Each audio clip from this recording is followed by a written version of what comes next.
The morning sun was bright over the peaceful suburban street, where golden leaves drifted lazily down the quiet lanes, landing softly near expensive driveways lined with polished cars. Amelia Grant, a successful millionaire known for her sharp business mind and cold independence, adjusted her designer sunglasses as she stepped out of her sleek black car, her mind full of meetings, deadlines, and the constant noise of her fast-moving empire. She had built her fortune from nothing after her husband passed away, raising her little boy, Liam, all alone. Though she had everything money could buy, a mansion, luxury cars, and endless success, she carried a quiet emptiness that wealth could never fill. Liam, her 6-year-old son, was her only reason to smile, but even that smile was often short-lived. He missed the warmth of a father's love, something Amelia couldn't give no matter how much she tried.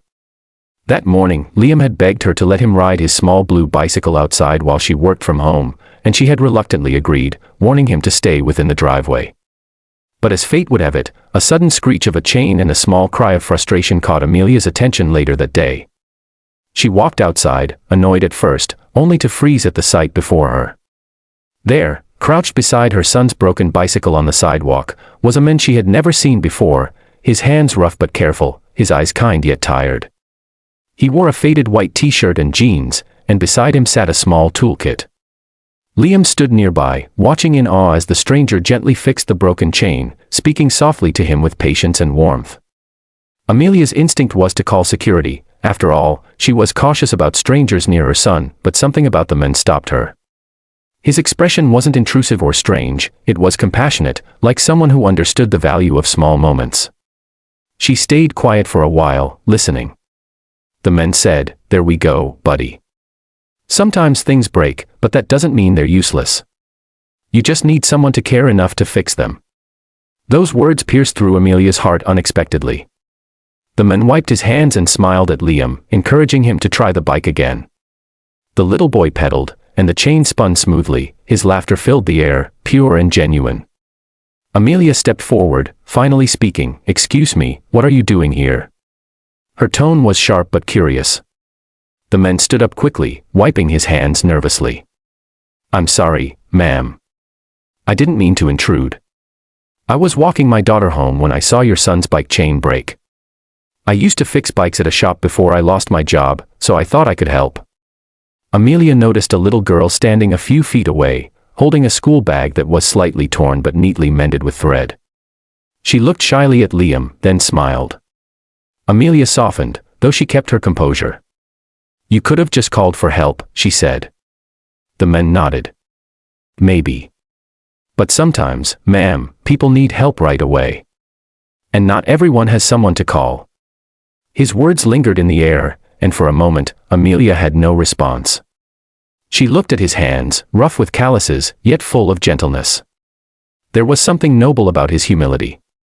She asked, "What's your name?" He replied quietly, "Ethan Cole." She asked what he did now, and his eyes fell. "I do small repair work here and there. After my wife passed, I've been raising my daughter alone. Things haven't been easy, but we're trying." Amelia felt a strange pull in her chest, a mirror of her own pain.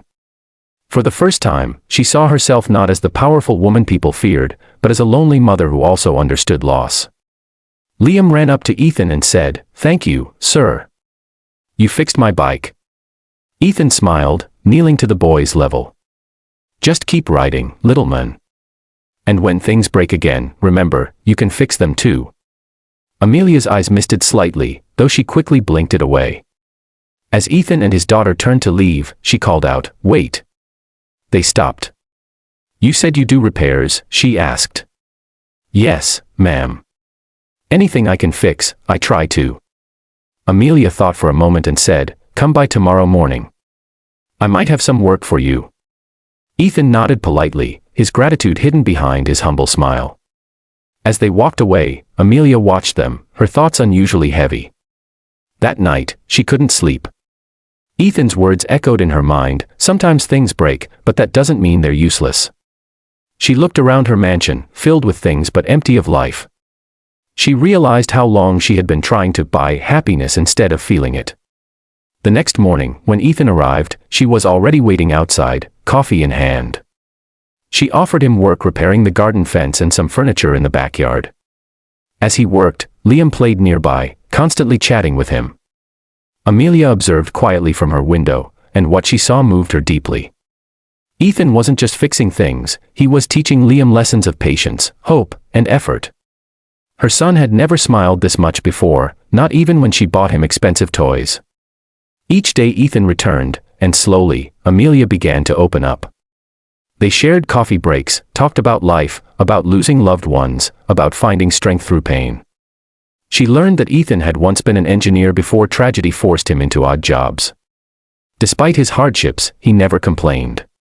He found joy in small things, his daughter's laughter, a repaired chair, a sunny morning. And in those small things, Amelia began to rediscover herself. One evening, as the sun dipped low, she saw Liam riding his bike again, calling out, "Mom. Look. I can ride faster now." Amelia smiled, genuinely, for the first time in years. She turned to Ethan, who stood quietly, smiling. She whispered, "You fixed his bike, but you also fixed something in me." He simply nodded, replying softly, "Sometimes, we fix things without realizing the brokenness we heal." That moment changed everything for Amelia.